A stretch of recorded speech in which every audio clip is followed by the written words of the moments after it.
व्यासादि गौरभक्तवृन्द। हरे कृष्ण कृष्ण कृष्ण हरे हरे, हरे राम राम राम हरे हरे। ओम नमो भगवते वासुदेवाय, ओम नमो भगवते वासुदेवाय, ओम नमो भगवते വാസുദേവായ. ഹരേ കൃഷ്ണ. എല്ലാവർക്കും ഒരിക്കൽ കൂടി സ്വാഗതം. ഇവിടെ വായിക്കുന്നത് ഭഗവത്ഗീത യഥാരൂപമാണ്. ഇസ്കോൺ സ്ഥാപകാചാര്യൻ കൃഷ്ണ കൃപാമൂർത്തി AC ഭക്തി വേദാന്ത സ്വാമി ശ്രീല പ്രഭുപാദർ വിവർത്തനവും ഭാവാർത്ഥവും നൽകിയിട്ടുള്ള ഭഗവത്ഗീത യഥാരൂപത്തിലെ 1-2 ശ്ലോകങ്ങളാണ് ദിവസം വായിക്കുന്നത്. കഴിഞ്ഞ ദിവസം നമ്മൾ 10ാമത്തെ അധ്യായത്തിലെ 2ാമത്തെ ശ്ലോകം വരെ വായിച്ചിട്ടുണ്ടായിരുന്നു. നമേ വിദുസുരഗണ പ്രഭവം ന മഹർഷയ, അഹം ആദിർഹി ദേവാന മഹർഷീണ ച സർവശം. 10ാമത്തെ അധ്യായം 9ാമത്തെ അധ്യായത്തിന്റെ തുടർച്ചയായിട്ട് അതിനനുബന്ധമായിട്ട് ഭഗവാൻ പറയുന്നതാണ്. 9ാമത്തെ അധ്യായത്തിന്റെ അവസാനത്തിൽ ഭഗവാൻ ഭഗവത്ഗീതയിലെ ഏറ്റവും പരമമായിട്ടുള്ള നിർദ്ദേശം അർജുന് നൽകിയിട്ടുണ്ടായിരുന്നു. ഭഗവത്ഗീതയിലെ ഏറ്റവും ഉന്നതമായിട്ടുള്ള നിർദ്ദേശം, അതിന്റെ രഹസ്യമായിട്ടുള്ള നിർദ്ദേശം ഭഗവാന്റെ ഭക്തനായി തീരുക എന്നുള്ളതാണ്.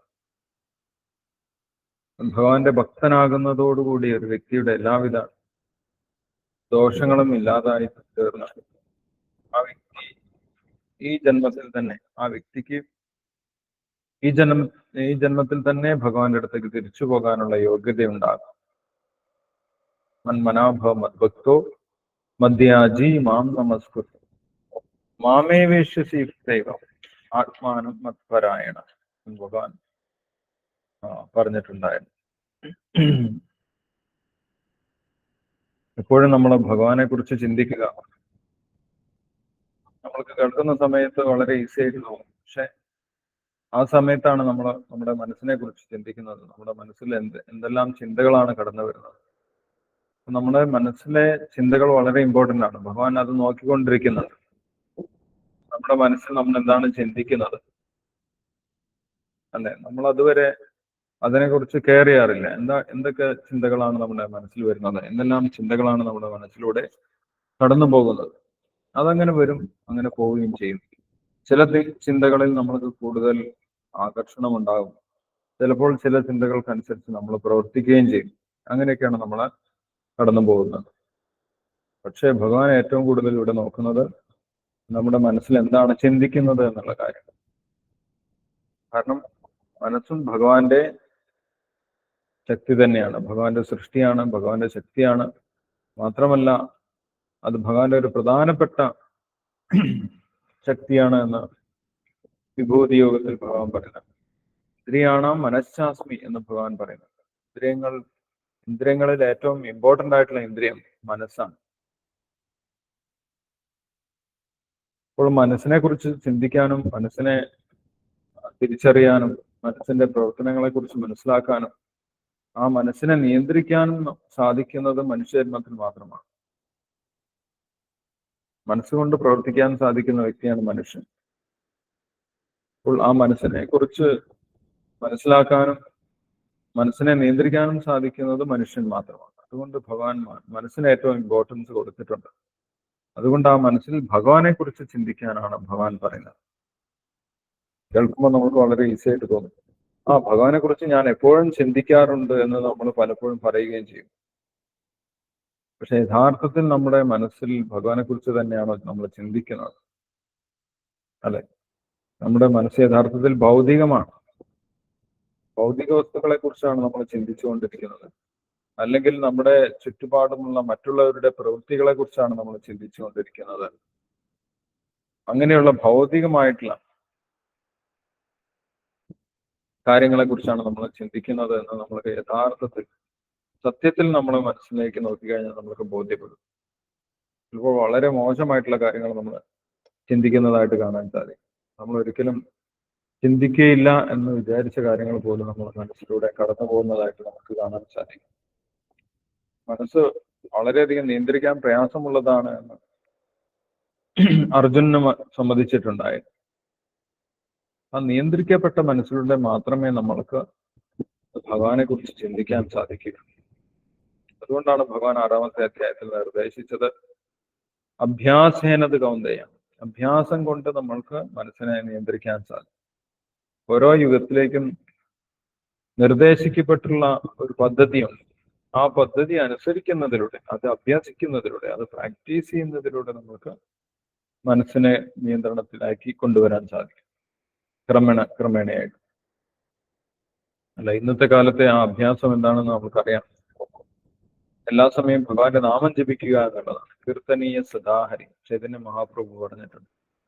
ഹരേ കൃഷ്ണ കൃഷ്ണ കൃഷ്ണ ഹരേ ഹരേ, ഹരേ രാമ രാമ രാമ ഹരേ ഹരേ. അങ്ങനെ എല്ലാ സമയം നമ്മൾ ഭഗവാന്റെ നാമം ജപിച്ചു കഴിഞ്ഞാൽ നമ്മുടെ മനസ്സിന് ശുദ്ധീകരണം ഉണ്ടാകും. ചേതോ ദർപ്പണമാർജന.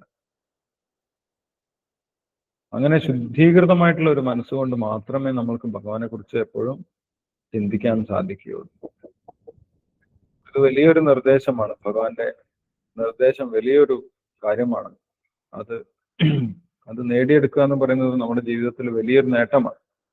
എപ്പോഴും ഭഗവാനെ കുറിച്ച് ചിന്തിക്കുന്ന മനസ്സുള്ള ഒരു വ്യക്തിക്ക് ഈ ഭൗതിക ലോകത്തിലെ ഒരു ദുഃഖവും ബാധിക്കുകയില്ല എന്ന് ഭഗവത്ഗീതയിൽ ഭഗവാൻ നിർദ്ദേശിക്കുന്നു. ഭഗവാൻ വാക്ക് കൊടുക്കുന്നു. അതൊരു സാധാരണ വ്യക്തിയല്ല. നമ്മൾ പറയും നമ്മൾ എപ്പോഴും ഭഗവാനെ കുറിച്ച് ചിന്തിക്കുന്നുണ്ട്. പക്ഷെ എപ്പോഴും ഭഗവാനെ കുറിച്ച് ചിന്തിക്കുന്ന ഒരു വ്യക്തിക്ക് യാതൊരു കംപ്ലൈന്റും ഉണ്ടാവില്ല. അദ്ദേഹത്തിന് ഈ ഭൗതിക ലോകത്തിലെ ഒരു കാര്യവും ബാധിക്കുന്നില്ല. മച്ചിത്ത സർവദുർഗാണി മത് പ്രസാദാത് തരിഷ്യസി എന്ന് ഭഗവാൻ പറയുന്നു. നമ്മൾക്ക് എന്തെങ്കിലും വിഷമം തോന്നുന്നുണ്ടെങ്കിൽ, നമ്മൾക്ക് എന്തെങ്കിലും പരാതികൾ തോന്നുന്നുണ്ടെങ്കിൽ, നമ്മൾക്ക് എന്തെങ്കിലും കംപ്ലൈന്റുകൾ ഉണ്ടെങ്കിൽ, അതിന്റെ അർത്ഥം നമ്മൾ എപ്പോഴും ഭഗവാനെ കുറിച്ച് അല്ല ചിന്തിക്കുന്നത് എന്നതിന്റെ തെളിവാണ്. അല്ലെ? എപ്പോഴും ഭഗവാനെ കുറിച്ച് ചിന്തിക്കുന്നവരുടെ മനസ്സ് വളരെ വ്യത്യസ്തമായിരിക്കും, അന്യമായിട്ടുള്ള മനസ്സായിരിക്കും. അപ്പോൾ ഭഗവാൻ നിർദ്ദേശിച്ചു മൻമന, എപ്പോഴും ഭഗവാനെ കുറിച്ച് ചിന്തിക്കണം എന്ന് പറഞ്ഞു. അപ്പോൾ ഈ അധ്യായത്തിൽ അർജുനന് സംശയം ഉണ്ടാകുന്നുണ്ട്, എങ്ങനെയാണ് എപ്പോഴും ഭഗവാനെ കുറിച്ച് ചിന്തിക്കുന്നത്? സാധാരണഗതിയിൽ എന്റെ മനസ്സ് ഭൗതികമായിട്ടുള്ള വസ്തുക്കളെ കുറിച്ചാണ് ചിന്തിക്കുന്നത്. നമ്മൾ കാണുന്നതും കേൾക്കുന്നതുമായിട്ടുള്ള വസ്തുക്കളെ കുറിച്ചാണ് ചിന്തിക്കുന്നത്. അപ്പൊ അങ്ങനെയുള്ള മനസ്സുകൊണ്ട് എങ്ങനെയാണ് പെട്ടെന്ന് ഭഗവാനെ കുറിച്ച് നിരന്തരം ചിന്തിക്കാൻ സാധിക്കുന്നത്? അതിനുള്ള ഒരു പദ്ധതിയാണ് ഈ വിഭൂതി യോഗം എന്ന് പറയുന്നത്. വിഭൂതി യോഗത്തിൽ നമ്മുടെ മനസ്സിൽ കടന്നു പോകുന്ന ചിന്തകളെ ഭഗവാനുമായിട്ട് കണക്ട് ചെയ്യാൻ സാധിക്കും. എല്ലാ വസ്തുക്കൾക്കും ഭഗവാനുമായിട്ട് ബന്ധമുണ്ട്. യഥാർത്ഥത്തിൽ ഭഗവാനുമായിട്ട് ബന്ധമില്ലാത്ത ഒരു വസ്തുവുമില്ല. പക്ഷെ ഭഗവാനുമായിട്ടുള്ള ബന്ധം നമ്മൾ മറക്കുന്നതിനെയാണ് മായ എന്ന് പറയുന്നത്. അല്ല, ഇപ്പൊ നമ്മുടെ ശരീരം എന്റേതാണ് എന്ന് വിചാരിക്കുന്നത് മായയാണ്. കാരണം നമ്മളല്ല ഈ ശരീരം സൃഷ്ടിച്ചിട്ടുള്ളത്. ഈ ശരീരത്തിലുള്ള വസ്തുക്കളൊന്നും നമ്മൾക്ക് അറിയാത്ത വസ്തുക്കളാണ്, നമ്മൾ സൃഷ്ടിച്ച വസ്തുക്കളല്ല. പഞ്ചഭൂതങ്ങൾ കൊണ്ടാണ് ശരീരം നിർമ്മിച്ചിട്ടുള്ളത്. ആ പഞ്ചഭൂതങ്ങളെ സൃഷ്ടിക്കാൻ നമ്മൾക്ക് സാധിക്കില്ല. പക്ഷെ നമ്മൾ തെറ്റായിട്ട് വിചാരിക്കുന്നു ഇതെന്റെ ശരീരം. അതിനാണ് മായ എന്ന് പറയുന്നത്. ഇത് യഥാർത്ഥത്തിൽ ഭഗവാൻ സൃഷ്ടിച്ചിട്ടുള്ള വസ്തുക്കളാണ്. അതുകൊണ്ടാണ് ഈ ശരീരവും നിർമ്മിച്ചിട്ടുള്ളത്. അപ്പോൾ ഇത് ഭഗവാന്റെ പ്രോപ്പർട്ടിയാണ്. നമ്മുടെ ശരീരമായാലും മനസ്സായാലും ബുദ്ധിയായാലും ഭഗവാന്റെ സ്വത്താണ് എന്ന് മനസ്സിലാക്കുന്നതാണ് സത്യം. മറ്റത് മായയാണ്. ഭഗവാനെ ഒഴിവാക്കിക്കൊണ്ടുള്ള ചിന്ത യഥാർത്ഥത്തിൽ മായയാണ് എന്ന് പറയും. അപ്പൊ ഇങ്ങനെ നോക്കുന്ന സമയത്ത് നമ്മൾ കാണുന്ന എല്ലാ വസ്തുക്കൾക്കും യഥാർത്ഥത്തിൽ ഭഗവാനുമായിട്ട് ബന്ധമുണ്ട്. അതിന് മനസ്സിലാക്കി കഴിഞ്ഞാൽ പിന്നെ നമ്മൾ എല്ലാ വസ്തുക്കളെ കുറിച്ച് ചിന്തിക്കുന്നതിനോടൊപ്പം ഭഗവാനെ കുറിച്ചും ചിന്തിക്കും. അങ്ങനെ നമുക്ക് നിരന്തരം ഭഗവാനെ കുറിച്ച് ചിന്തിക്കാൻ സാധിക്കും. അങ്ങനെ നമ്മുടെ മനസ്സ് ഭഗവാനിലേക്ക്, ഭഗവാന്റെ ചിന്തയിലേക്ക് നമ്മുടെ മനസ്സിനെ എത്തിക്കാൻ നമ്മൾക്ക് സാധിക്കും. അത് വലിയൊരു ടാസ്ക്കാണ്, അല്ലെ? വലിയൊരു പദ്ധതിയാണ്. എങ്ങനെയെങ്കിലും ഭഗവാനെ കുറിച്ച് ചിന്തിക്കുക. സാധാരണഗതിയിൽ മനസ്സിന് ഇഷ്ടമല്ല ഭഗവാനെ കുറിച്ച് ചിന്തിക്കുക. ഏനക്കേന പ്രകാരേണ മനകൃഷ്ണ നിവേശയെന്ന് പറയും. ഏതെങ്കിലും പ്രകാരത്തിൽ നമ്മൾ മനസ്സിനെ എന്ത് ചെയ്യണം? കൃഷ്ണചിന്തയിലേക്ക് കൊണ്ടുവരണം. കൃഷ്ണനെ കുറിച്ച് ചിന്തിക്കണം. കൃഷ്ണയെ മതിരസം. ഇപ്പോഴും നമ്മുടെ മനസ്സ് കൃഷ്ണനെ കുറിച്ചാണ് ചിന്തിക്കേണ്ടത്. അതിനു വേണ്ടിയിട്ടാണ് ഭഗവാൻ നമ്മുടെ മനസ്സ് സൃഷ്ടിച്ചിട്ടുള്ളത്, അല്ലെ? നമ്മുടെ മനസ്സ് എന്തിനാണ് സൃഷ്ടിച്ചിട്ടുള്ളത്? ഭഗവാന്റെ ആനന്ദത്തിന് വേണ്ടിയിട്ട്. ഏകോ ഭവിഷ്യാം, ഏകനായിട്ടുള്ള ഞാൻ, ഏകോ ബഹുഷ്യാം, ഏകനായിട്ടുള്ള ഞാൻ ബഹുവായിട്ടിരിക്കാം, വ്യത്യസ്തമായിട്ടിരിക്കാം എന്ന് വിചാരിച്ചിട്ടാണ് ഭഗവാൻ വ്യത്യസ്ത ജീവജാലങ്ങളെ സൃഷ്ടിച്ചിട്ടുള്ളതും അവർക്ക് മനസ്സ് കൊടുത്തിട്ടുള്ളത്. അപ്പൊ മനസ്സുകൊണ്ട് യഥാർത്ഥത്തിൽ ഭഗവാനെ കുറിച്ചാണ് ചിന്തിക്കുന്നത്. ആ നിർദ്ദേശം ഭഗവാൻ കഴിഞ്ഞ അധ്യായത്തിന്റെ അവസാനത്തിൽ കൊടുത്തു, മനാണ്. ഇനി അതെങ്ങനെ പ്രാക്ടിക്കലായിട്ട് ചെയ്യാം എന്നുള്ളതാണ് ഈ അധ്യായത്തിൽ, 10ാമത്തെ അധ്യായത്തിൽ നമുക്ക് വിശദീകരിച്ച് പറഞ്ഞു തരാൻ പോകുന്നത്. അങ്ങനെ ഭഗവാനെ കുറിച്ച് മനസ്സിലാക്കി കഴിഞ്ഞാൽ ഭഗവാനെ കുറിച്ചുള്ള സത്യം എല്ലാവർക്കും അറിയുകയില്ല എന്ന് കഴിഞ്ഞ ശ്ലോകത്തിൽ പറഞ്ഞിട്ടുണ്ടായിരുന്നു. ഭഗവാൻ ശ്രീകൃഷ്ണനെ കുറിച്ചുള്ള കാര്യം, ഭഗവാൻ ശ്രീകൃഷ്ണന്റെ പൊസിഷൻ, ഭഗവാൻ ശ്രീകൃഷ്ണൻ ആരാണ് എന്നുള്ളത് ഈ ഭൗതിക ലോകത്തിൽ അധികം ആളുകൾക്കും അറിയാൻ സാധിക്കില്ല. കാരണം എന്താണ്? എല്ലാവരും ത്രിഗുണങ്ങളിൽ പെട്ട് കിടക്കുകയാണ്. ത്രിഗുണങ്ങളാൽ ബാധിതമായി കഴിഞ്ഞാൽ ഭഗവാനെ കുറിച്ച് ഓർമ്മയുണ്ടാവില്ല. ത്രിപിർഗുണമയേ ഭാവേ മോഹിതം നാഭിജാനാതി എന്ന് ഭഗവാൻ പറയുന്നുണ്ട്. ത്രിഗുണങ്ങളാൽ ബാധിക്കപ്പെട്ട് കഴിഞ്ഞാൽ പിന്നെ നമുക്ക് ഭഗവാനെ കുറിച്ച് കൃത്യമായിട്ട് മനസ്സിലാക്കാൻ സാധിക്കില്ല. നമ്മുടെ ഊഹാഭോഗങ്ങൾ കൊണ്ട് ഒരിക്കലും ഭഗവാനെ കുറിച്ച് മനസ്സിലാക്കാൻ സാധിക്കില്ല. അതെല്ലാം ഭഗവാനെ കുറിച്ച് മനസ്സിലാക്കാനുള്ള പദ്ധതി അത് ഭഗവാൻ നേരത്തെ പറഞ്ഞു തന്നിട്ടുണ്ട്. എങ്ങനെയാണ് ഭഗവാനെ മനസ്സിലാക്കേണ്ടത്? ഏവം പരമ്പരാപ്രാപ്തം, ഗുരുപരമ്പരയിലൂടെയാണ്, ആധികാരികമായിട്ടുള്ള ഗുരുപരമ്പരയിലൂടെ മാത്രമേ നമ്മൾക്ക് ഭഗവാനെ കുറിച്ച് മനസ്സിലാക്കാൻ സാധിക്കൂ. കാരണം ആ ഗുരുപരമ്പര ആരംഭിക്കുന്നത് ഭഗവാനിൽ നിന്ന് തന്നെയാണ്. ഭഗവാനാണ് ഭഗവാനെ കുറിച്ച് സാക്ഷാത് കഥയത സ്വയം ഭഗവാൻ ആ ഗുരുപരമ്പരയിലുള്ള ആചാര്യന്മാർക്ക് ഭഗവാനെ കുറിച്ച് വെളിപ്പെടുത്തി കൊടുത്തിട്ടുണ്ട്. അങ്ങനെയുള്ള 12 മഹാജനങ്ങളെ കുറിച്ച് ഭാഗവതത്തിൽ വിശദീകരിക്കുന്നുണ്ട്. നമ്മൾ കഴിഞ്ഞ ദിവസം പ്രഭു ചോദിച്ചിട്ടുണ്ടായി, അല്ലെ? 6ാമത്തെ സ്കന്ധത്തില് 3ാമത്തെ അധ്യായം 20-21 ശ്ലോകങ്ങൾ ശ്രീമദ് ഭാഗവതത്തിൽ യമധർമ്മ ദേവൻ തന്റെ ഭടന്മാർക്ക് പറഞ്ഞു കൊടുക്കുന്നതാണ് ആ ശ്ലോകം. 12 മഹാജനങ്ങളെ കുറിച്ച് പറയുന്നുണ്ട്. സ്വയംഭൂ നാരദ ശംഭു കുമാര കപിലോ മനു പ്രഹ്ലാദോ ജനകോ ഭീഷ്മോ ബലിർവയ്യാസുകി വയം. 12 മഹാജനങ്ങളുടെ പേര് പറയുന്നുണ്ട്. സ്വയംഭൂ എന്ന് പറയുന്നത് ബ്രഹ്മാവാണ്, നാരദമുനിയാണ്, ശംഭു എന്ന് പറയുന്നത് മഹാദേവൻ, കുമാരൻ സനത് കുമാരന്മാര്, കപില ഭഗവാന്റെ തന്നെ അവതാരമാണ്, മനു ഭഗവാന്റെ പ്രതിനിധിയാണ്, പ്രഹ്ലാദ മഹാരാജാവ്, അതേപോലെ ജനക മഹാരാജാവ്, ഭീഷ്മദേവൻ, ബലി മഹാബലി, വയ്യാസകി വ്യാസദേവന്റെ പുത്രൻ ശുകദേവ് ബ്രഹ്മർഷി, വയം എന്ന് പറയുന്നത് യമധർമ്മ ഭഗവാൻ തന്നെയാണ്. ഇങ്ങനെ 12 മഹാജനങ്ങൾക്കാണ് ഭഗവാനെ കുറിച്ചുള്ള രഹസ്യം അറിയുന്നത്. അവർക്കാണ് ഈ രഹസ്യത്തിന്റെ അധികാരം ഭഗവാൻ പകർന്നു കൊടുത്തിട്ടുള്ളത്. നമ്മൾ ഭഗവാനെ കുറിച്ച് കേൾക്കുന്ന സമയത്ത് ഈ മഹാജനങ്ങളെയാണ് നമ്മൾ ഫോളോ ചെയ്യുന്നത്.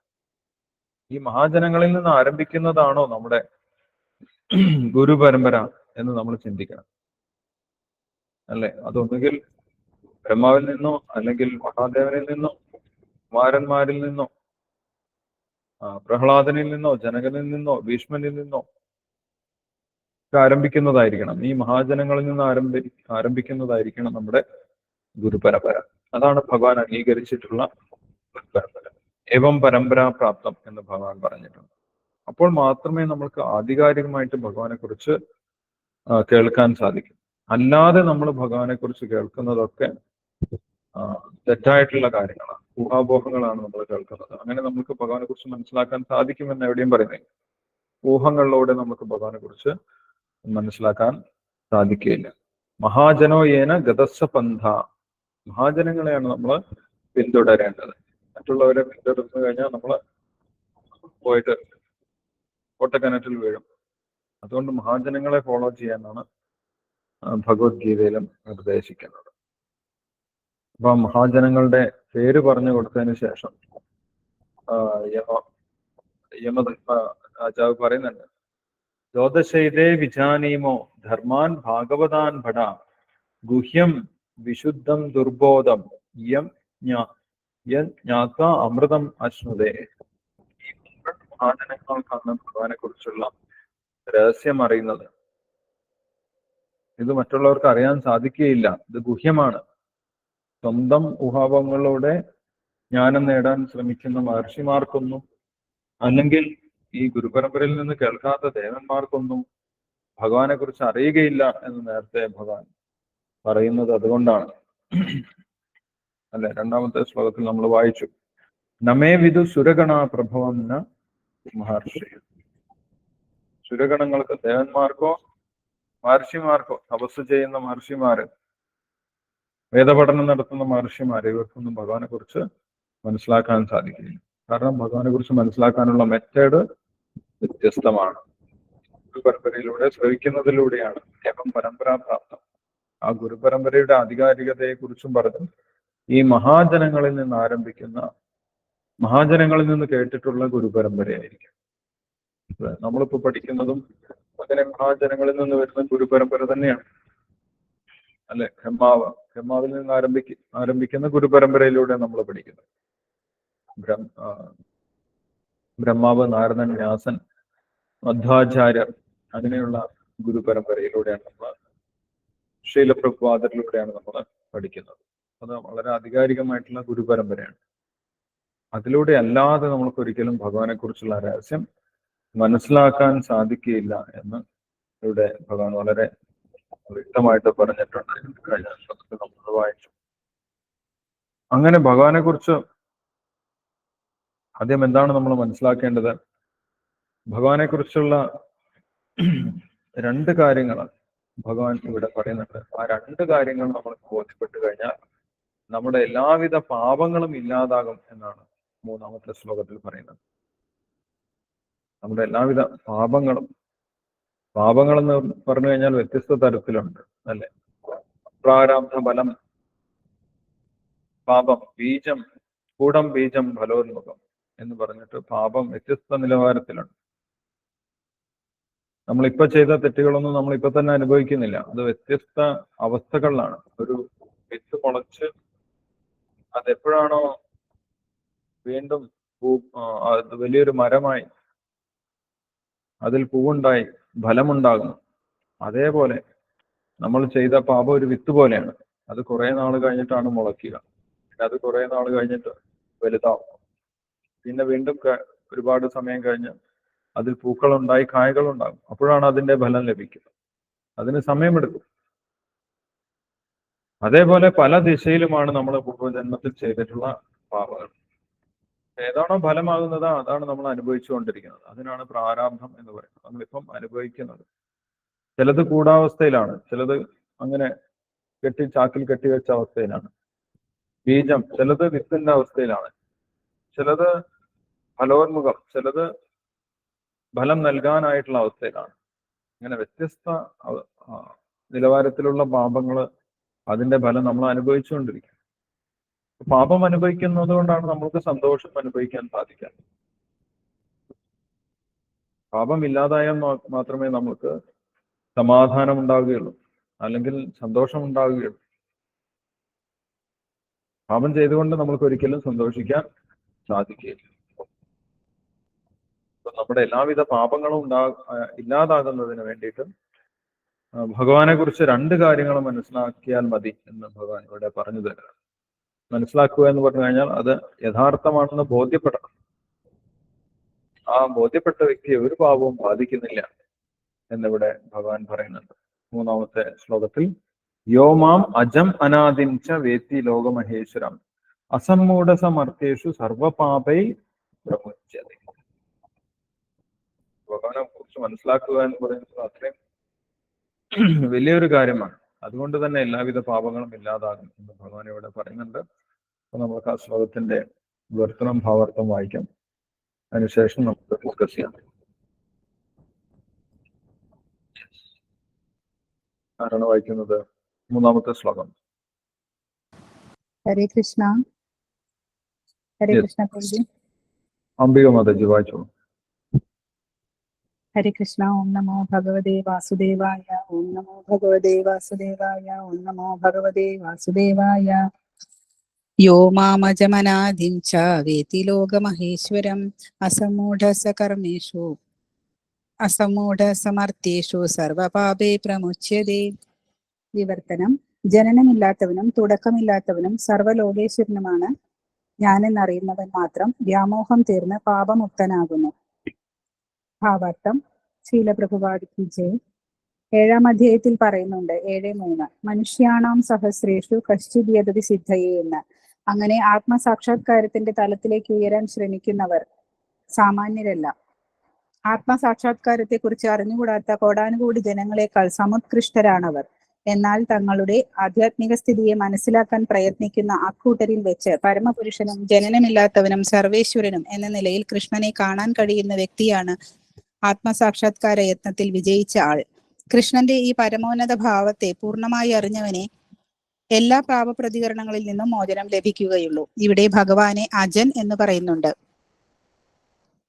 ജനനമില്ലാത്തവൻ എന്നർത്ഥം. 2-ാം അധ്യായത്തിൽ അജൻ എന്ന് നിർവചിക്കപ്പെട്ട ജീവാത്മാക്കളിൽ നിന്ന് ഭഗവാൻ വ്യത്യസ്തനാണ്. ഭൗതികമായ കെട്ടുപാടുകളാൽ ജനിക്കുകയും മരിക്കുകയും ചെയ്തു പോരുന്ന ജീവസത്തകളിൽ നിന്ന് ഭിന്നനാണ് ഭഗവാൻ. ബദ്ധരായ ജീവാത്മാക്കൾ ശരീരങ്ങൾ മാറി മാറി എടുക്കുന്നു. ഭഗവാന്റെ ശരീരമാകട്ടെ മാറ്റമില്ലാത്തതാണ്. ഈ ഭൗതിക ലോകത്തിൽ അവതരിക്കുമ്പോൾ പോലും അദ്ദേഹം അജനായി തന്നെ ഇരിക്കും. അതുകൊണ്ടാണ് ഭഗവാൻ അധമമായ ഭൗതിക ശക്തികൾക്ക് അധീനനല്ലെന്നും തന്റെ അന്തരംഗ ശക്തിയാൽ സദാ ഉത്കൃഷ്ട ശക്തിയിലാണെന്നും 4-ാം അധ്യായത്തിൽ പറഞ്ഞിട്ടുള്ളത്. വേത്തി ലോകമഹേശ്വരം എന്നീ വാക്കുകൾ സൂചിപ്പിക്കുന്നത് ഇതാണ്. പ്രപഞ്ചത്തിലെ സർവ ഗ്രഹവ്യൂഹങ്ങൾക്കും പരമാധികാരി ശ്രീകൃഷ്ണ ഭഗവാൻ തന്നെയാണ്. സൃഷ്ടിക്ക് മുൻപ് അദ്ദേഹം ഉണ്ടായിരുന്നു. സ്വസൃഷ്ടികളിൽ നിന്നും വ്യത്യസ്തനുമാണ് അദ്ദേഹം. ഭൗതിക ലോകത്തിലെ സൃഷ്ടികളാണ് എല്ലാ ദേവഗണങ്ങളും. കൃഷ്ണനെ സംബന്ധിച്ചാകട്ടെ അദ്ദേഹത്തെ സൃഷ്ടിച്ചതായി കേട്ടിട്ടില്ല. ബ്രഹ്മാവ്, ശിവൻ, മറ്റു ദേവന്മാർ എന്നിവരുടെയും സൃഷ്ടാവാകയാൽ അവിടുന്ന് എല്ലാ ഗ്രഹങ്ങളുടെയും പരമാധികാരിയാണ്. ശ്രീകൃഷ്ണൻ സൃഷ്ടിജാലങ്ങളിൽ നിന്ന് വിഭിന്നനാണെന്ന് അറിയുന്നവർക്ക് വേഗത്തിൽ പാപഫലങ്ങളിൽ നിന്നെല്ലാം മോചനം കിട്ടും. ഭഗവാനെ അറിയണമെങ്കിൽ ഒരാൾ പാപകർമ്മ മോചിതനായിരിക്കണം. ഭഗവത്ഗീതയിൽ പ്രസ്താവിച്ച പ്രകാരം ഭക്തിപൂർവം ചെയ്യുന്ന സേവനം കൊണ്ട് മാത്രമേ അദ്ദേഹത്തെ അറിയാൻ കഴിയുകയുള്ളൂ. മറ്റു വഴികളിലൂടെ അത് സാധ്യമല്ല. കൃഷ്ണനെ ഒരു മനുഷ്യൻ എന്ന നിലയിൽ കാണാൻ ശ്രമിച്ചുകൂടാ. മുമ്പ് പറഞ്ഞതുപോലെ അദ്ദേഹം ഒരു മനുഷ്യനാണെന്ന് ഒരു ഭോഷൻ മാത്രമേ വിചാരിക്കുകയുള്ളൂ. മൂഢനല്ലാത്ത ഭഗവാന്റെ സ്വാഭാവിക അവസ്ഥ മനസ്സിലാക്കാൻ കഴിവുള്ള ഒരാൾ എല്ലാ പാപപ്രതികരണങ്ങളിൽ നിന്നും വിമുക്തനായിരിക്കും. കൃഷ്ണൻ ദേവകീപുത്രനാണല്ലോ. എങ്ങനെ അദ്ദേഹം അജനാവും? ഭാഗവതം ഈ ചോദ്യത്തിന് ഉത്തരം നൽകുന്നുണ്ട്. അത് തന്നെ മറ്റൊരു തരത്തിൽ ഇവിടെ വീണ്ടും പറയുന്നുണ്ട്. ദേവകി വസുദേവന്മാർക്ക് പ്രത്യക്ഷനായപ്പോൾ കൃഷ്ണൻ ഒരു സാധാരണ ശിശുവായി അല്ല ജനിച്ചത്. തന്റെ ആദിമ രൂപത്തിലായിരുന്നു ഭഗവാൻ അവർക്ക് പ്രത്യക്ഷീഭവിച്ചത്. പിന്നീട് സാധാരണമായ ശിശുരൂപം കൈക്കൊള്ളുകയാണ് ചെയ്തത്. ഭഗവൻ നിർദ്ദേശപ്രകാരം ചെയ്യപ്പെടുന്നത് എന്തും ആധ്യാത്മികമാണ്. അതിനെ ശുഭാശുഭങ്ങളായ ഭൗതിക പ്രതികരണങ്ങൾ മലിനീകരിക്കുകയില്ല. ഭൗതിക ലോകത്തിൽ ശുഭങ്ങളും അശുഭങ്ങളും എന്നത് കേവലം മനോഭാവനയത്രേ. ശുഭങ്ങളായിട്ട് ഇവിടെ ഒന്നുമില്ല. ഭൗതിക പ്രകൃതി തന്നെ അശുഭമാകയാൽ ഇവിടെയുള്ളത് എന്തും അശുഭമാകുന്നു. നമ്മൾ അതെല്ലാം ശുഭങ്ങളാണെന്ന് കൽപ്പിക്കുന്നുവെന്ന് മാത്രം. വാസ്തവത്തിൽ കൃഷ്ണാവബോധത്തോടെ ഭക്തിപൂർവം ചെയ്യുന്ന കർമ്മങ്ങളിലെ യഥാർത്ഥ ശുഭത്വമുള്ളൂ. അതുകൊണ്ട് നമ്മുടെ പ്രവൃത്തികൾ ശുഭങ്ങളാകണമെന്നുണ്ടെങ്കിൽ നാം ഭഗവാന്റെ നിർദ്ദേശങ്ങൾ അനുസരിച്ച് പ്രവർത്തിക്കണം. ഭഗവത്ഗീതയും ശ്രീമദ് ഭാഗവതവും പോലുള്ള ആധികാരിക ഗ്രന്ഥങ്ങൾ ആ നിർദ്ദേശങ്ങൾ അടങ്ങിയതാണ്. വിശ്വാസ്യനായൊരു ആധ്യാത്മിക ആചാര്യനിൽ നിന്നും ആ ഉപദേശങ്ങൾ ലഭിക്കും. ഭഗവാന്റെ പ്രതിനിധിയാണ് അത്തരമൊരു ആചാര്യൻ. അദ്ദേഹത്തിന്റെ നിർദ്ദേശം ഭഗവാനിൽ നിന്ന് നേരിട്ട് കിട്ടുന്നത് തന്നെ. ഗുരു, സാധു, ശാസ്ത്രം ഇവർ നിർദ്ദേശിക്കുന്ന വഴി ഒന്നു മാത്രം. ഈ പ്രമാണങ്ങൾക്ക് പരസ്പര വൈരുദ്ധ്യമില്ല. അവയുടെ അനുശാസനങ്ങൾക്ക് വഴങ്ങി ചെയ്യപ്പെടുന്ന ഭൗതിക ലോകത്തിലെ പാപപുണ്യ കർമ്മങ്ങൾക്ക് പ്രതികരണങ്ങളും ഉണ്ടാവാറില്ല. ഭക്തന് കർമാനുഷ്ഠാനങ്ങളിലുള്ള ഈ മനോഭാവം പരിത്യാഗത്തിൻ്റെതാണ്. സന്യാസം എന്ന് പറയുന്നതും അതുതന്നെ. 6-ാം അധ്യായത്തിലെ ആദ്യ ശ്ലോകത്തിൽ പറഞ്ഞിട്ടുള്ളത് പോലെ ഭഗവത് നിർദ്ദേശമനുസരിച്ച് തന്റെ കർത്തവ്യം എന്ന നിലയിൽ കർമ്മം ചെയ്യുകയും അതിന്റെ ഫലങ്ങൾ പ്രതീക്ഷിക്കാതിരിക്കുകയും ചെയ്യുന്നവനാണ് യഥാർത്ഥ ത്യാഗി. അനാശ്രിത കർമ്മഫലം. ഭഗവത് ആജ്ഞയ്ക്ക് വഴങ്ങി പ്രവർത്തിക്കുന്നവനാണ് വാസ്തവത്തിൽ യോഗി. സന്യാസിയും അദ്ദേഹം തന്നെ, അല്ലാതെ കപട യോഗിയോ സന്യാസിയുടെ ഉടുപ്പ് ധരിച്ച് നടക്കുന്നവനോ അല്ല.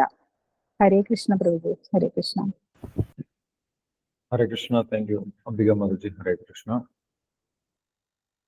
അപ്പൊ ഇവിടെ ഭഗവാനെ കുറിച്ച് മനസ്സിലാക്കി കഴിഞ്ഞാൽ നമ്മൾക്ക് എന്താണ് നേട്ടം എന്നുള്ള കാര്യം ഭഗവാൻ പറയുന്നുണ്ട്.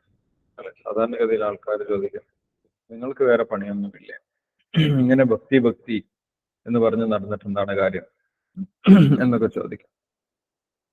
അല്ലെങ്കിൽ ഭഗവത്ഗീത പഠിച്ചിട്ട് എന്താണ് കാര്യം എന്ന് ചോദിക്കും.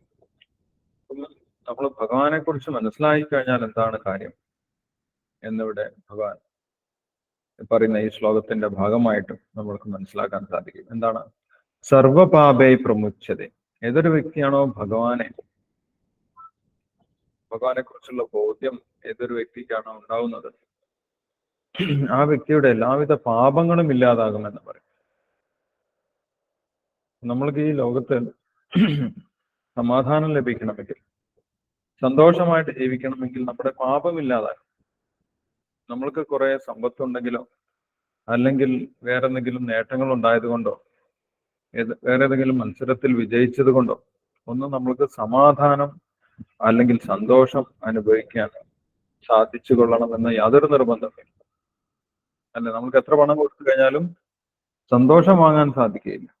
അല്ലെങ്കിൽ സമാധാനം നമ്മൾക്ക് എവിടെയെങ്കിലും മാർക്കറ്റിൽ പോയിട്ട് എത്ര പണം കൊടുത്തു കഴിഞ്ഞാൽ സമാധാനം വേണം എന്ന് പറഞ്ഞാൽ അത് കിട്ടുകയില്ല. എവിടെയും കിട്ടാത്ത സാധനമാണ് സമാധാനം അല്ലെങ്കിൽ സന്തോഷം എന്ന് പറയുന്നത്. അത് എങ്ങനെ കിട്ടും? ഭഗവാനെ മനസ്സിലാക്കിയാൽ മാത്രമേ കിട്ടുകയുള്ളൂ. കാരണം അപ്പോൾ മാത്രമേ നമ്മുടെ പാപങ്ങൾ ഇല്ലാതാകുകയുള്ളൂ. പാപങ്ങൾ ഉള്ളത് കൊണ്ടാണ് നമ്മൾക്ക് സമാധാനമില്ലാതെ. പാപം നമ്മൾ എത്ര പൈസ നേടിക്കഴിഞ്ഞാലും അല്ലെങ്കിൽ വേറെ എന്തെങ്കിലും നേട്ടം കൈവരിച്ചാലും നമ്മുടെ പാപങ്ങൾ ഇല്ലാതാകുന്നില്ല. അതിനുവേണ്ടി കൂടുതൽ പാപമാണ് നമ്മൾ ചെയ്തുകൊണ്ടിരിക്കുന്നത്. അപ്പോൾ പാപങ്ങൾ ഇല്ലാതായാൽ മാത്രമേ നമ്മൾക്ക് സുഖമായിട്ട് ജീവിക്കാൻ സാധിക്കൂ, അല്ലെങ്കിൽ സമാധാനമായിട്ട് സന്തോഷമായിട്ട് ഉത്കണ്ഠയില്ലാതെ ജീവിക്കാൻ സാധിക്കുകയുള്ളൂ. അപ്പോൾ ഭഗവാനെ അറിയേണ്ടത് നമ്മുടെ ആവശ്യമാണ്. സുഖമായിട്ട് ജീവിക്കണമെങ്കിൽ, സമാധാനം ഉണ്ടാകണമെങ്കിൽ നമ്മുടെ ആവശ്യമാണ് ഭഗവാനെ കുറിച്ച് അറിയുക എന്നുള്ളത്. ഭഗവാൻ ഇതുകൊണ്ട് പ്രത്യേകിച്ചൊന്നും നേടാനൊന്നുമില്ല, അല്ലെ? ഒരു ജീവാത്മാവ് ഭഗവാനെ കുറിച്ച് അറിയാതെ ജീവിക്കുകയാണെങ്കിൽ എത്രയോ കോടാനുകോടി ജീവാത്മാക്കൾ ഭഗവാനെ കുറിച്ച് അറിയാതെ ജീവിക്കുന്നുണ്ട്. അതിലൊരു കൂട്ടത്തിൽ ഒരു ജീവാത്മ കൂടി ജീവിക്കുന്നുണ്ട്. അതിൽ ഭഗവാന് പ്രത്യേകിച്ച് ലാഭമോ അല്ലെങ്കിൽ ഭഗവാന് പ്രത്യേകിച്ച് നഷ്ടമോ ഒന്നുമില്ല. ഭഗവാനെ സേവിക്കാൻ അവിടെ ആത്മീയ ലോകത്തിൽ എത്രയോ, ഭൗതിക ലോകത്തിലുള്ള ഇതിനേക്കാൾ എത്രയോ ഇരട്ടി ജീവാത്മാക്കൾ അവിടെ വെയിറ്റ് ചെയ്യുന്നുണ്ട്. അപ്പൊ ഭഗവാനെ ഇതൊന്നും ബാധിക്കുന്നതേ ഇല്ല. ആർക്കാണ് നേട്ടം എന്ന് ചോദിച്ചു കഴിഞ്ഞാൽ നമ്മൾക്ക് തന്നെയാണ് നേട്ടം. ആരാണോ ഭഗവാനെ മനസ്സിലാക്കുന്നത് അവർക്കാണ് നേട്ടം. സർവപാപൈ പ്രമുച്യത. ഭഗവാൻ ശ്രീകൃഷ്ണനെ എന്തായിട്ട് മനസ്സിലാക്കണം?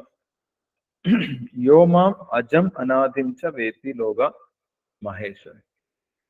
ഭഗവാനെ കുറിച്ച് രണ്ട് കാര്യമാണ് ഈ ശ്ലോകത്തിൽ പറയുന്നത്. യോമാം അജം അനാദിംച വേത്തി ലോക മഹേശ്വരൻ. ഭഗവാനെ അജനായിട്ട്, മറ്റൊരു ഉറവിടമില്ലാത്തവനായിട്ട് നമ്മൾ മനസ്സിലാക്കണം. ഭഗവാനെ ജനിക്കാത്തവനായിട്ട് മനസ്സിലാക്കണം എന്നാണ് ഇവിടെ പറയുന്നത്. ഭാവാർത്ഥത്തിൽ ശീലപ്രഭാതർ പറയുന്നുണ്ട്, ജീവാത്മാവിനെ കുറിച്ചും അജൻ എന്ന് പറയുന്നുണ്ട്, അല്ലെ? അജോ നിത്യ ശാശ്വതോയം പുരാണോ നഹന്യതേ ഹന്യമാനേ ശരീരെ. 2ാമത്തെ അധ്യായത്തിൽ 20ാമത്തെ ശ്ലോകത്തിൽ പറയുന്നുണ്ട്. നമ്മളും ജനിക്കാത്തവരാണ്. നമ്മളും ജനിക്കേണ്ട ആവശ്യമില്ല യഥാർത്ഥത്തിൽ ജീവാത്മാക്കൾ. പക്ഷെ നമ്മുടെ ഭൗതികമായിട്ടുള്ള ആഗ്രഹങ്ങൾ കൊണ്ട് നമ്മൾ ഇവിടെ ഭൗതിക ശരീരം എടുത്ത് ജനിച്ചതാണ്. അപ്പൊ ഭഗവാനും ജനിക്കേണ്ടാത്തവനാണ് എന്ന് 4ാമത്തെ അധ്യായത്തിൽ ഭഗവാൻ പറയുന്നത്. എന്താണ് അജോ ഭഗവാൻ പറയുന്നത്? എന്താണ് പറയുന്നത് 4ാമത്തെ അധ്യായത്തിൽ? അജോബിസൻ അഭ്യാത്മാ ഭൂതാനാം ഈശ്വരോബിസൻ പ്രകൃതിം സാമധിഷ്ഠായ സംഭവാമി ആത്മമായ എന്ന് ഭഗവാൻ പറയും. അജോബിസൻ അവ്യാത്മ ഭൂതാന ഈശ്വരോബിസൻ പ്രകൃതിം സ്വാമധിഷ്ഠായ സംഭവാമി ആത്മമായ. ഞാൻ ജനിക്കേണ്ടാത്തവനാണ് എന്ന് ഭഗവാൻ പറയുന്നു. ജീവാത്മാക്കളെ കുറിച്ച് ഭഗവാൻ പറയുന്നു അജോ നിത്യശാശ്വതോയം പുരാണ്. രണ്ടും അജനാണ്, ജനിക്കേണ്ടാത്തവരാണ്. അപ്പോൾ ഇത് രണ്ട് കേൾക്കുന്ന സമയത്ത് ചില ആളുകൾ ചോദിക്കും, അങ്ങനെയാണെങ്കിൽ എന്താണ് വ്യത്യാസം? നമ്മളും ജനിക്കേണ്ടാത്തവരാണ്, നമ്മൾ ജനിച്ചു. ഭഗവാനും ജനിക്കേണ്ടാത്തവനാണ്, ഭഗവാനും ജനിച്ചു. എന്താണ് വ്യത്യാസം? എന്താണ് വ്യത്യാസം എന്ന വിഷയം ഞാൻ നമ്മൾ എന്ത് പറഞ്ഞു?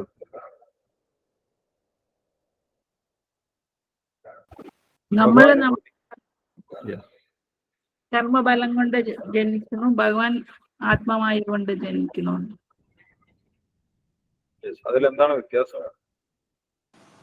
കർമ്മം നമ്മുടെ കർമ്മബലം പറഞ്ഞാൽ നമ്മൾ ചെയ്തതിന്റെ ഒക്കെ നമ്മൾ അത് അനുഭവിക്കണം. ഭഗവാന് കർമ്മബലം ഇല്ലല്ലോ. ഭഗവാൻ സ്വയം ഇഷ്ടപ്പെട്ടിട്ട് ഭഗവാന്റെ ഇഷ്ടപ്രകാരം ജനിക്കണം. നമ്മളെ ഒരു അതോറിറ്റിയുടെ കീഴിൽ ജനിക്കണം. കറക്റ്റാണ് മാതാജി, ജലജ മാതാജി പറഞ്ഞത്. നമ്മൾ ജനിക്കുന്നത് നമ്മുടെ ഇഷ്ടപ്രകാരമല്ല, അല്ലെ? നമ്മൾ തീരുമാനിച്ചു വന്നതല്ല. ഞാൻ ഇന്ന സ്ഥലത്ത് ഇന്ന അച്ഛനും ഇന്ന അമ്മയ്ക്കും മകനായിട്ട് അല്ലെങ്കിൽ മകളായിട്ട് ഇന്ന സ്ഥലത്ത് ജനിക്കും എന്ന് തീരുമാനിച്ചതിന് ശേഷം നമ്മൾ ജനിക്കുന്നതല്ല. നമ്മള് പൂർവ്വജന്മകർമ്മത്തിന്റെ ഫലമായിട്ട് നിർബന്ധപൂർവം ഭൗതിക പ്രകൃതിയുടെ നിർബന്ധം കൊണ്ട് നമ്മൾ അറിയാതെ തന്നെ ഇവിടെ ജനിച്ചു പോയതാണ്. ജനിച്ചതിന് ശേഷമാണ് നമ്മൾ അറിയുന്നത്, ഞാനിവിടെ ജനിച്ചിട്ടുണ്ട്, ഞാൻ ഇന്ന ആൾക്കാണ് ജനിച്ചിട്ടുള്ളത്, ഇന്ന സ്ഥലത്താണ് ജനിച്ചിട്ടുള്ളത്, ഇന്നതാണ് ഇവരെ എനിക്ക് നൽകിയിട്ടുള്ള പേര്, ഇന്നതാണ് നമ്മുടെ ഭാഷ, ഇന്നതാണ് നമ്മുടെ കുടുംബ പേര് എന്നൊക്കെ നമ്മൾ മനസ്സിലാക്കുന്നത് പിന്നീടാണ്. നമ്മൾക്കറിയില്ലായിരുന്നു. പക്ഷെ ഭഗവാൻ ഇവിടെ അവതരിക്കുകയാണ് ചെയ്യുന്നത്. ഭഗവാൻ ജനിക്കുകയല്ല ചെയ്യുന്നത്, ഭഗവാൻ അവതരിക്കുകയാണ്. ഭഗവാൻ നേരത്തെ പ്ലാൻ ചെയ്ത് താഴോട്ട് ഇറങ്ങി വരുന്നത്.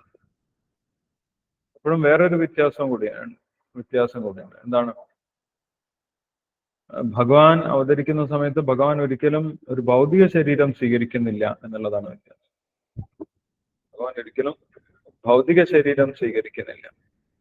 നമ്മൾ ജനിക്കുന്ന സമയത്ത് ഓരോ സമയത്തും ഓരോരോ ഭൗതിക ശരീരങ്ങൾ മാറി മാറി നമ്മൾ സ്വീകരിക്കുന്നുണ്ട്. ഇപ്പോൾ നമ്മൾക്കുള്ള ശരീരമായിരിക്കില്ല അടുത്ത ജന്മത്തിൽ. ഈ ജന്മത്തിൽ തന്നെ ശരീരം മാറിക്കൊണ്ടിരിക്കും. അടുത്ത ജന്മത്തിൽ പൂർണ്ണമായിട്ട് മാറും, കംപ്ലീറ്റ് ആയിട്ട് മാറും.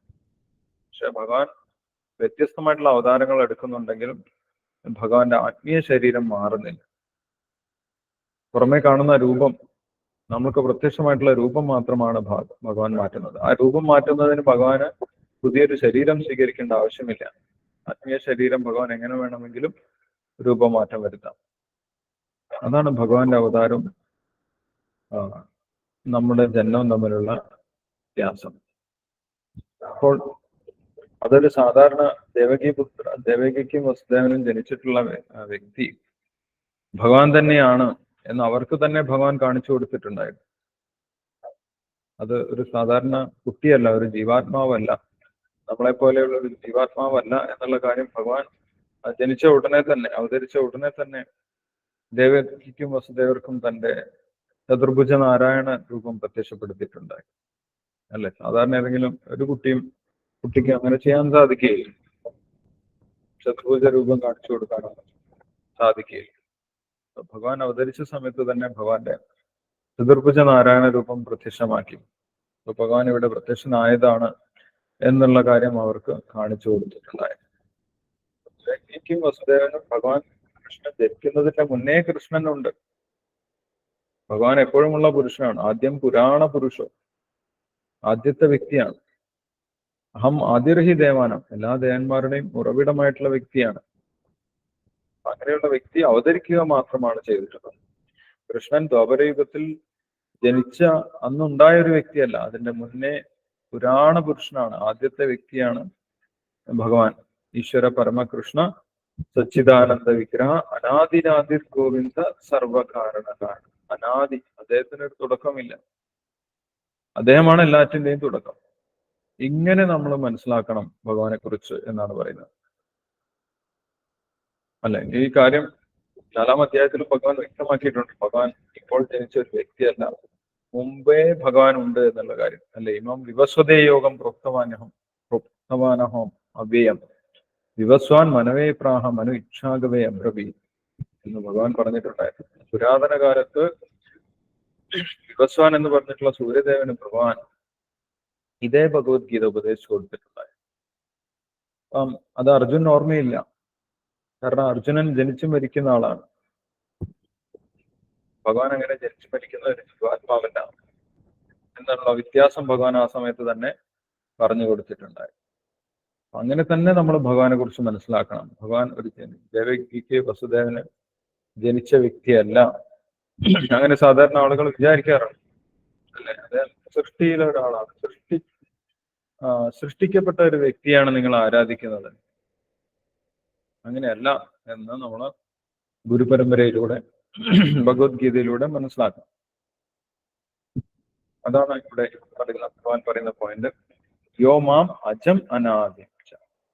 അജനായിട്ടും ഒരിക്കലും ജനിക്കാത്തവനായിട്ടും അനാദിയായിട്ടും മറ്റൊരു കാരണമില്ലാത്തവനായിട്ടും മനസ്സിലാക്കണം. എല്ലാത്തിന്റെയും കാരണമായിട്ട് നമ്മൾ ഭഗവാൻ ശ്രീകൃഷ്ണൻ തന്നെയാണ് ഇവിടെ പറയുന്നത്. യോ മാം എന്നാണ് പറയുന്നത്. മാം ആരെയാണ് നമ്മൾ മനസ്സിലാക്കേണ്ടത്? വേറെ ആരുമല്ല, ഭഗവാൻ ശ്രീകൃഷ്ണനെ അജനായിട്ടും അനാദിയായിട്ടും മറ്റൊരു കാരണമില്ലാത്തവനായിട്ടും മനസ്സിലാക്കണം.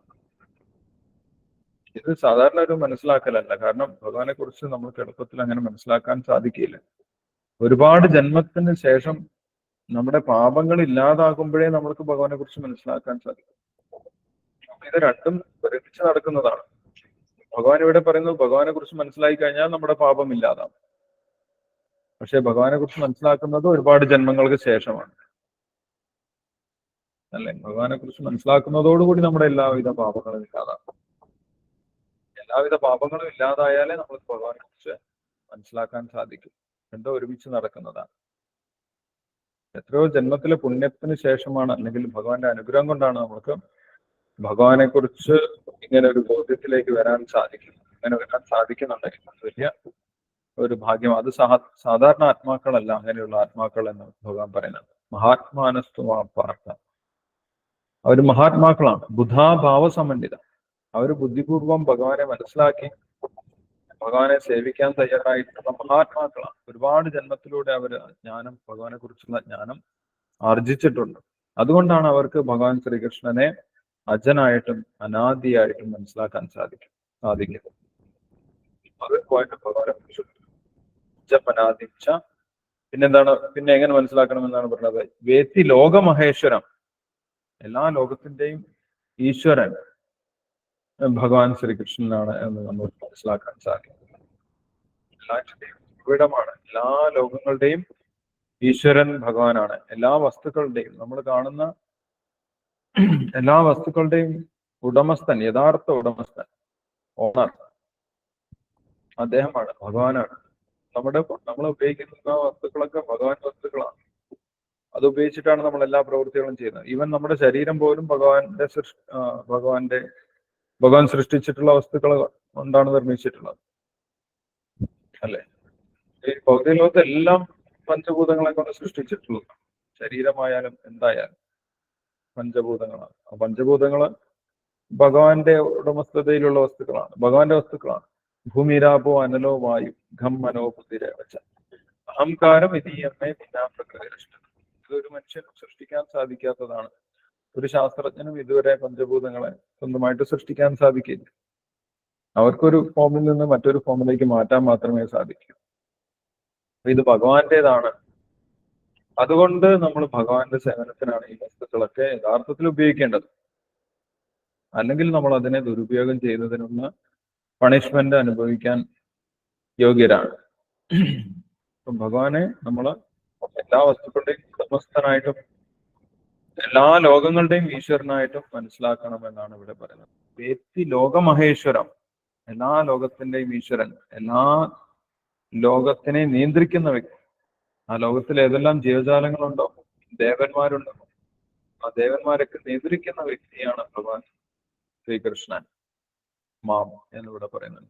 യോ മാം അജം, ഭഗവാൻ ശ്രീകൃഷ്ണനെ തന്നെയാണ് മനസ്സിലാക്കേണ്ടത്. സർവ്വലോക മഹേശ്വരം, എല്ലാ ലോകത്തിന്റെയും ഈശ്വരനായിട്ട് നമ്മൾ മനസ്സിലാക്കുകയാണെങ്കിൽ അങ്ങനെയുള്ള ഒരു വ്യക്തി ആരാകുന്നു? അസമ്മൂഢ സമർത്ഥ്യേഷു. ആ വ്യക്തി എല്ലാവിധ അജ്ഞാനങ്ങളിൽ നിന്നും പുറത്തു കടന്നിട്ടുള്ള വ്യക്തിയാണ്. അദ്ദേഹത്തിന് അജ്ഞാനമുണ്ടൊക്കെ ഇതുവരെ അദ്ദേഹം അജ്ഞാനത്തിലായിരുന്നു, ഭഗവാനെ കുറിച്ച് മനസ്സിലാക്കാതെ സ്വന്തം ഇന്ദ്രിയ തൃപ്തിക്ക് വേണ്ടി മാത്രം പ്രവർത്തിച്ചുകൊണ്ടിരുന്നു. ഇപ്പോൾ അദ്ദേഹം ഭഗവാനെ കുറിച്ച് മനസ്സിലാക്കാൻ തുടങ്ങി. അതുകൊണ്ട് അദ്ദേഹത്തിന്റെ അജ്ഞാനമില്ലാതായി. അല്ലെ, ഭഗവാനെ കുറിച്ച് മനസ്സിലാക്കി കഴിഞ്ഞാൽ പിന്നെ അജ്ഞാനത്തിന് നിലനിൽപ്പില്ല. കൃഷ്ണ സൂര്യസമ മായാഹി അന്ധകാര. കൃഷ്ണൻ സൂര്യനെ പോലെയാണ്, മായ അജ്ഞാനം അന്ധകാരമാണ്. സൂര്യന്റെ മുന്നിൽ ഒരിക്കലും ഇരുട്ടിന് നിൽക്കാൻ സാധിക്കില്ല, ഇരുട്ടിന് വരാൻ സാധിക്കില്ല. അതേപോലെ ഭഗവാനെ കുറിച്ചുള്ള ജ്ഞാനമുണ്ടെങ്കിൽ പിന്നെ അജ്ഞാനമില്ല. അപ്പൊ ഇവിടെ ഭഗവാനെ കുറിച്ച് മനസ്സിലാക്കിയ വ്യക്തിയെ അസമ്മൂഢ എന്നാണ് ഭഗവാൻ വിളിക്കുന്നത്. അസമ്മൂഢ എന്ന് പറഞ്ഞു കഴിഞ്ഞാൽ സമ്മൂഢ എന്നുള്ളതിന്റെ വിപരീതമാണ് അസമ്മൂഢ. സമ്മൂഢ എന്ന് പറഞ്ഞു കഴിഞ്ഞാൽ ഏറ്റവും വലിയ വിഡ്ഢി, അജ്ഞാനിയായിട്ടിരിക്കുന്ന വ്യക്തി. അസമ്മൂഢ എന്ന് പറഞ്ഞു കഴിഞ്ഞാൽ ആ അജ്ഞാനത്തിൽ നിന്നും പുറത്ത് വരാൻ സാധിച്ചത്, അജ്ഞാനത്തിൽ നിന്നും പുറത്തു വന്നിട്ടുള്ള വ്യക്തി. അങ്ങനെ ഭഗവാനെ കുറിച്ച് മനസ്സിലാക്കുന്നതിലൂടെ എല്ലാവിധ അജ്ഞാനങ്ങളിൽ നിന്നും ആ വ്യക്തിക്ക് വരാൻ സാധിക്കും. അസമ്മൂഢ സമർത്ഥ്യേഷു. ഭഗവാനെ കുറിച്ച് മനസ്സിലാക്കിയവനാണ് അസമ്മൂഢൻ, ജ്ഞാനിയായിട്ടുള്ള വ്യക്തി. എല്ലാ പ്രജ്ഞാനമൊന്നും യഥാർത്ഥത്തിൽ ജ്ഞാനമല്ല, ഭഗവാൻ വ്യാപിക്കുന്നത്. അസമ്മൂഢ സമർത്ഥ്യേഷു സർവപാപേ പ്രമുച്യത. അവനെ ഒരുവിധ പാപങ്ങളും ബാധിക്കുകയില്ല. അവൻ ശുദ്ധനായിട്ട് മാറും. അവൻ പിന്നീട് പാപങ്ങളൊന്നും ചെയ്യുന്നില്ല. നേരത്തെയുള്ള പാപങ്ങളൊന്നും, ഇങ്ങനെയുള്ള പാപങ്ങൾ കുടം ബീജം വലോത്മുഖം, ഇങ്ങനെയുള്ള പാപങ്ങളൊന്നും ആ വ്യക്തിയെ, പൂർവജന്മത്തിലെ പാപങ്ങളൊന്നും ബാധിക്കാത്തവനായിട്ട് ആ വ്യക്തി മാറുന്നു. എല്ലാ പാപങ്ങളിൽ നിന്നും മോചനം ആ വ്യക്തിക്ക് ലഭിക്കും. ഭഗവാനെ കുറിച്ച് ഈ കാര്യങ്ങൾ മനസ്സിലാക്കുകയാണ് ഇവിടെ ഭഗവാൻ പറയുന്നത്. ഹരേ കൃഷ്ണ. സമയമായിട്ടുണ്ട്. ഇപ്പോൾ പറഞ്ഞതിൽ എന്തെങ്കിലും സംശയങ്ങളുണ്ടെങ്കിൽ ഡിസ്കസ് ചെയ്യാം. അതിനുശേഷം നമുക്ക് ശ്ലോകം വായിക്കാം.